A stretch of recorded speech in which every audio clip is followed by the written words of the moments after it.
ఏపీలోనూ వర్షాలు బీభత్సం సృష్టిస్తున్నాయి. కృష్ణానదికి భారీ వరద వస్తుండటంతో లోతట్టు ప్రాంత ప్రజల్ని అప్రమత్తం చేశారు అధికారులు. విజయవాడలో భారీ వర్షం కురవడంతో ప్రకాశం బరాజ్కి భారీగా వరద ప్రవహిస్తోంది. దీంతో మొదటి ప్రమాద హెచ్చరిక జారీ చేశారు. పలు జిల్లాల్లో భారీ వర్షాలు కురుస్తున్నాయి. ఎగువన కురుస్తున్న వర్షాలతో కృష్ణానది ఉగ్రరూపం దాలుస్తోంది. భారీగా వరద వస్తుండటంతో లోతట్టు ప్రాంతాలను అలర్ట్ చేశారు అధికారులు.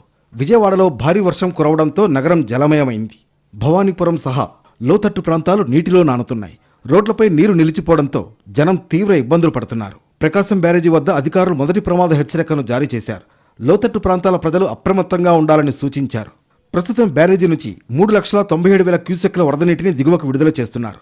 మొదటి ప్రమాద హెచ్చరిక జారీ చేయడంతో జిల్లా కలెక్టర్ లక్ష్మీ షా అధికార యంత్రాంగాన్ని అప్రమత్తం చేశారు. ఉమ్మడి గుంటూరు జిల్లాను వాన ముంచెత్తింది. గుంటూరు తాడికొండ మధ్య రాకపోకలు నిలిచిపోయాయి. మంగళగిరిలో ఇళ్లలోకి వరద నీరు వచ్చి చేరింది. కాలనీలన్నీ మోకాలిలోతు నీళ్లతో ఇబ్బందులు పడుతున్నాయి. వర్షాలపై ఏపీ ప్రభుత్వం అలర్ట్ అయింది. భారీ వానలపై సీఎం చంద్రబాబు ప్రత్యేక సమీక్ష చేశారు. అన్ని జిల్లా కేంద్రాల్లో కంట్రోల్ రూమ్లు ఏర్పాటు చేశారు సీఎం. నదీ పరివాహక లోతట్టు ప్రాంతాల ప్రజలు జాగ్రత్తగా ఉండాలని ప్రభుత్వం సూచించింది.